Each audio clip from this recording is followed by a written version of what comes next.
Oi, pessoal!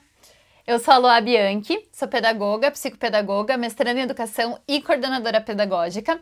E hoje eu vou trazer para vocês 5 coisas que toda criança deveria escutar.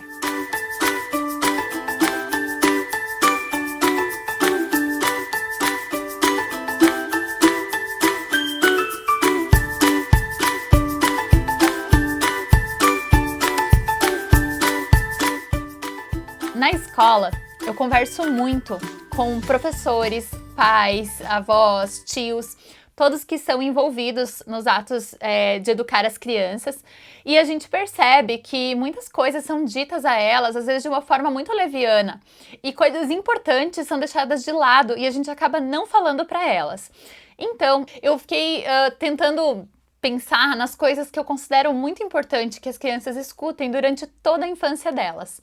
E na verdade tem algumas delas que é importante a gente escutar a vida inteira. Vocês já vão ver. Antes, eu queria te pedir para você se inscrever aqui no canal, se você ainda não está inscrito.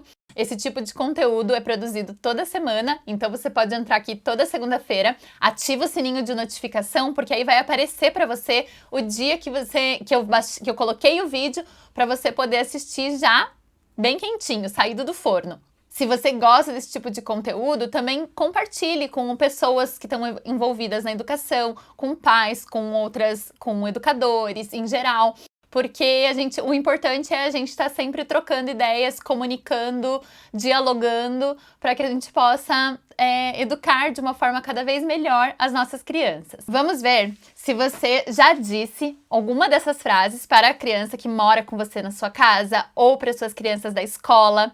Vamos lá!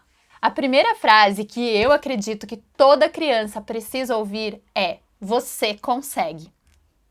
O que isso significa? Quando você olha para uma criança, nos olhos dela, e diz, você consegue, qual mensagem que você está passando? Você está dizendo para ela que ela pode, que ela não precisa o tempo todo de uma ajuda de um adulto. Isso não significa que ela não vai precisar da ajuda do adulto para muitas coisas. Mas quando você sabe que ela dá conta de fazer aquilo, você pode dizer isso para ela. E isso vai ser muito importante porque causa um sentimento de autoconfiança, de segurança. A gente sabe que a criança muito pequenininha, ela precisa de muita ajuda da família para fazer grande parte das coisas. Mas a gente tem que saber as coisas que ela, já mesmo muito pequena, dá conta de fazer sozinha. Por exemplo, para um bebê, se o brinquedo está distante dele, e às vezes a gente vai lá e pega, a gente está impossibilitando que esse bebê reaja e engatinhe para buscar o brinquedo que ele quer, né? Faça o movimento de buscar e agarrar o que ele quer. Então a gente tem que saber sobre diferentes faixas etárias o que a gente pode deixar que a criança faça sozinha e devemos estimular para que ela faça. Então olhar bem nos olhos dela e dizer, você consegue. A Maria Montessori, que é uma das maiores educadoras do universo inteiro, ela disse uma frase muito célebre, que ficou extremamente conhecida, que é: nunca faça pela criança o que ela pode fazer sozinha, porque isso faz com que a criança dê 5 passos para trás em relação à autonomia, enquanto ela podia estar dando esses 5 passos para frente. Antes de você ir lá e ajudar a criança a fazer uma coisa que você sabe que ela dá conta de fazer sozinha, respira fundo, espera, olha nos olhinhos dela e diz, você consegue. A segunda frase que eu considero muito importante perguntar para as crianças é: qual é a sua ideia? A gente tem uma mania muito grande de sair explicando, falando tudo para a criança. A criança pergunta uma coisa, você já vai lá e explica, você diz como é que vai ser, você fala o começo, o meio e o fim, você não dá chance de a criança pensar, de a criança imaginar, fantasiar, colocar a própria subjetividade dela numa conversa, numa troca. Por exemplo, eu vejo rodas de conversa em escolas que a professora simplesmente fica falando sozinha. É praticamente um monólogo. Ela não espera, ela não dá chance para a criança falar o que ela pensa. E quando deixa a criança falar, é com tempo cronometrado e ainda já querendo falar em cima do que a criança falou. E em casa a gente vê a mesma coisa com as famílias. Às vezes não dá tempo nem da criança realmente participar, responder, trocar ideias. Tem um final de semana livre, vamos imaginar assim. O pai em casa, a mãe em casa pode perguntar: qual que é a sua ideia para esse final de semana? O que você pensa?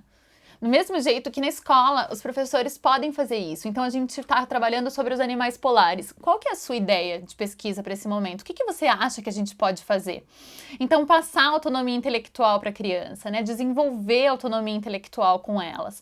É muito importante isso. A criança não ficar ali recebendo, ela não é uma receptora de ideias, ela não pode ser considerada uma consumidora de cultura. A criança produz cultura, ela tem autonomia para isso, ela tem ideias incríveis, quando a gente para verdadeiramente para ouvir.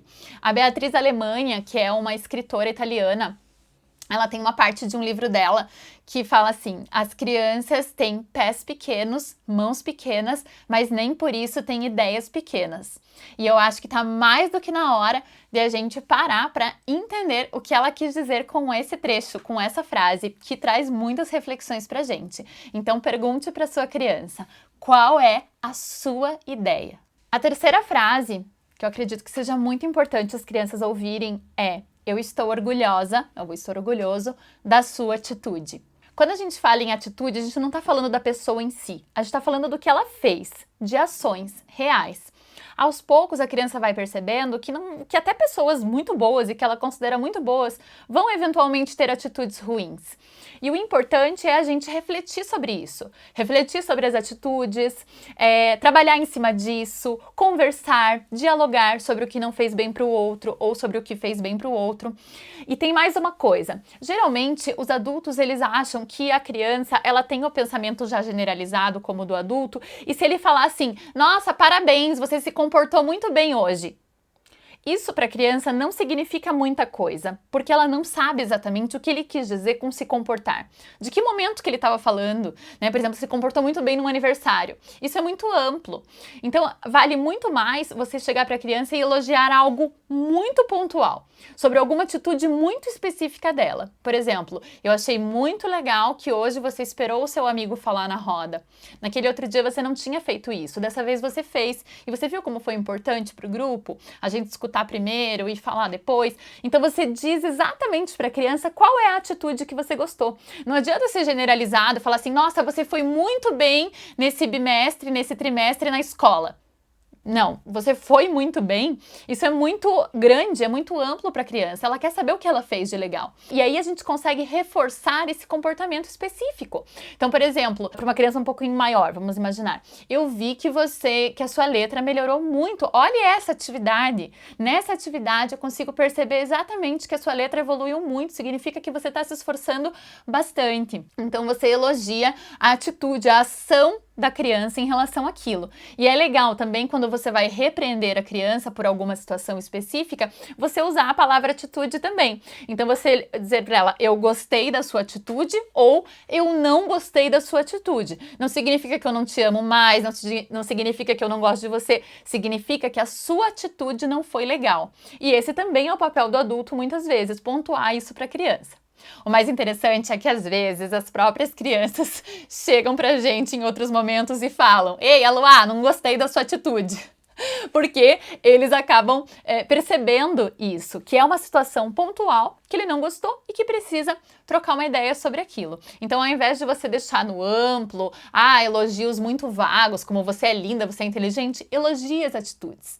Isso vai fazer uma diferença pontual para a criança. A quarta frase seria o que você está sentindo.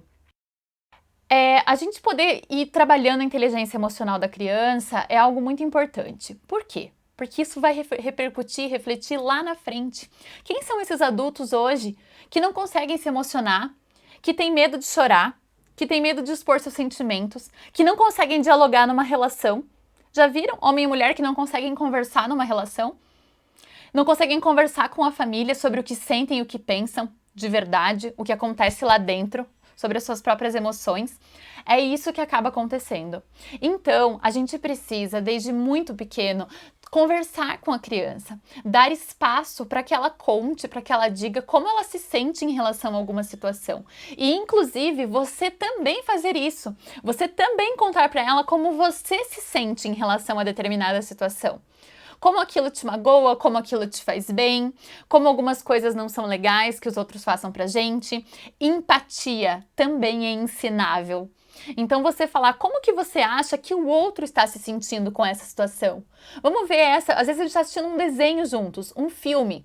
Você de repente dá uma paradinha no filme e perguntar como será que essa personagem está se sentindo com isso que fizeram para ela. Então a gente vai conversando sobre sentimentos, sobre a forma de enxergar o mundo, e aí a gente tem mais chance de ter pessoas menos difíceis depois lá na vida adulta. Pessoas que se abram para o diálogo, que saibam falar sobre o que pensam, sobre o que sentem e que tenham mais profundidade também nas relações. Isso vai fazer bastante diferença para o agora e para o que vem mais tarde. Gente, eu teria mais um monte de coisas legais que a gente deveria sempre reforçar e repetir para as crianças, tanto na educação familiar quanto na educação escolar. Mas eu escolhi essa última aqui mais para as crianças um pouquinho mais velhas, que é você se esforçou e fez um bom trabalho. Então é essa a ideia de que as coisas elas não são inatas, elas exigem e demandam esforço.